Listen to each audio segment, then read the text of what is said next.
દર્શક મિત્રો, મહામંથન મંતવ્ય ન્યૂઝમાં આપનું સ્વાગત છે।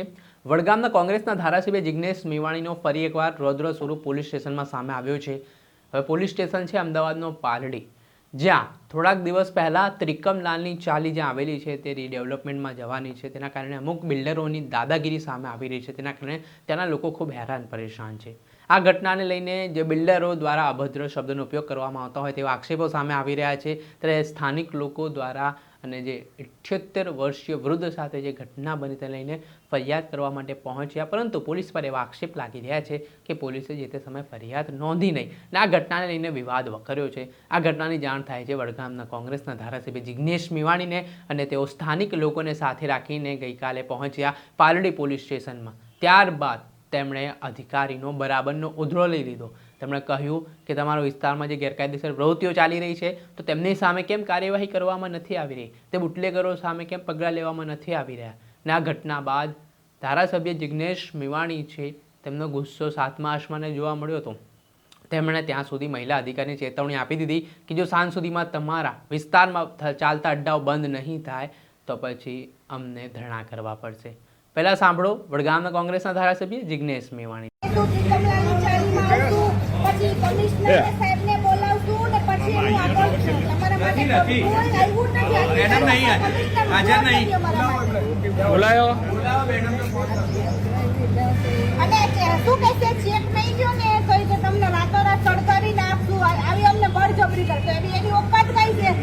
મોદી નહીં જોતો તો ક્યાંય બેઠો એ છાપરામાં મારી નાખશું અમે કે ચાલી ઘર પાડી નાખશું, સમજી તમે નહીં લેવાનું। હા, ઘર પાડી નાખશું અને આ વસ્તુ અમે બીએસએસ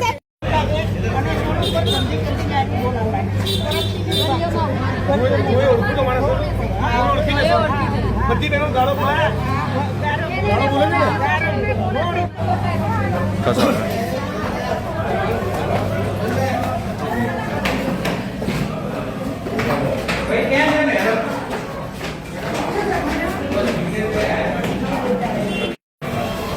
આ બાજુ પીએસઓ કોણ છે અહીંયા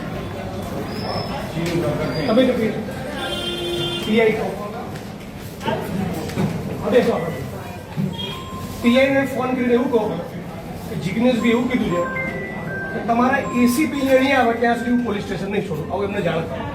બધાને લઈને પોલીસ કમિશનરના બંગલાએ જઈશ, એમના ઘરે કચેરીએ નહીં, આવું જિગ્નેશભાઈ કે કહો।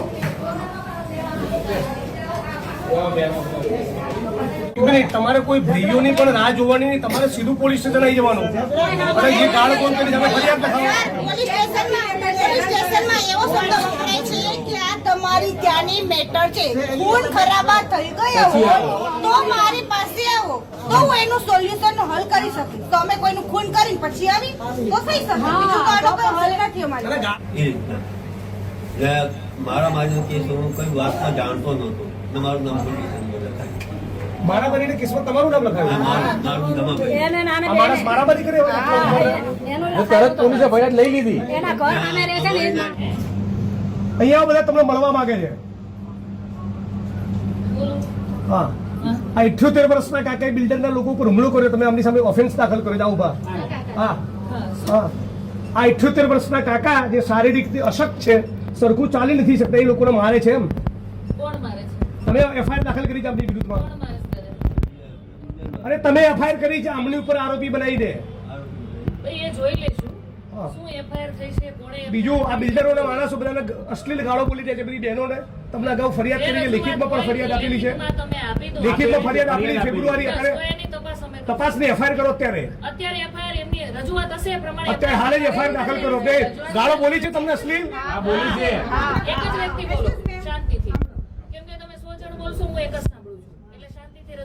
બીજું તમારા કોચરબના ઠાકોરવાસમાં દેશી દારૂનો અડ્ડો ચાલે છે, બીજું બાબુ ઠાકોરનો બીજો કોચરબમાં દારૂનો અડ્ડો ચાલે છે, ત્રીજો અડ્ડો ચાલે છે ઇંગ્લિશનો ઝાલાનો, ચોથો ચાલે છે કોચરબમાં ભીલવાસનો કેમ ચાલે છે એ જવાબ પૂછવા આવે છે, કેમ દારૂના અડ્ડા ચાલે છે।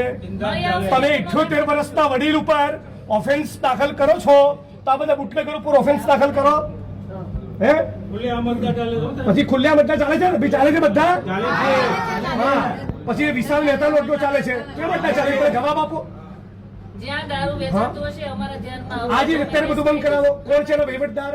કોઈ વહીવટદાર નથી. નથી આ તો એમને દારૂના અડ્ડા ચાલે છે હા, એ જોઈ લેશું. મળી હે આવશે તો કેસ થઈ એમને દારૂના અડ્ડા ચાલે છે બીજી કઈ લખો રજૂઆત હોય તો બધી રજૂઆત એફઆઈઆર કરો બહેનો આવી તમારી આગળ complaint એક મિનિટ બીજી રજૂઆત કરો તમે ડિસમિસ કરવા માંગો છો પહેલા એક મિનિટ આ બાતનો જવાબ આપો આ વડીલની ઉપર લેખિતમાં અરજી આપેલી છે આ લેખિત ફરિયાદ નહીં બેન. આ લેખિત ફરિયાદ આપેલી છે. તમારે જે રજૂઆત હોય ઈ તમે આપી દો. બરાબર છે? રજૂઆત એક જ આપણે જગ્યાએ FIR દાખલ કરો. અને જ્યાં દારૂ વેચાતો છે ત્યાં મળી આવશે તો કેસ કરશું. બિલ્ડરને મળે ત્યાં સુધી કોઈ ફરિયાદ થઈ નથી. કાલ સવારે મને ફરિયાદ નહીં જોઈએ ઓકે. તમારા જ્યુરિસ્ડિક્શનમાં દારૂના અડ્ડા મને લાગે છે તમારા ડીસીપી ને મારે કહેવું પડશે તમારા પોલીસ ઇન્સ્પેક્ટરને સમજાઈ નથી રહ્યું ઓફેન્સ દાખલ કરવાનું અમે કમ્પ્લેન લખાવો સ્ત્રીઓને અશ્લીલ ગાળો બોલવી એ ફોજદારી ગુનાનું કૃત્ય ના કહેવાય એને છે ને અમારી કમ્પ્લેન બિલ્ડરોના માણસોને બીજું ખબર પડી એટલે 78 વર્ષના કાકાને ઉપર ઓફેન્સ દાખલ કરી છે તમે હજી એમનો ગુનો દાખલ કરવાની જો સૂચના ન આપી હોય અને 20 દારૂના અડ્ડાનું લિસ્ટ પણ હું જાહેર કરવાનો છું તમારે ન કરવું હોય તો ડીસીપી ને ત્યાં જવું તમે મને ના પાડી દો તો હાલ ફોન મૂકીને ડીસીપી ને કહું કે મારે ફરિયાદ કરવી છે. ના ના અત્યારે હાલ તમે પેલા પાલડી પીએની પાલડી પીએને તમે સૂચના આપો 5 ફેબ્રુઆરી થી ફરિયાદ આપી છે એફઆઈઆર કરે એમાં હું એફઆઈઆર ની કોપી લઈને પછી જઈશ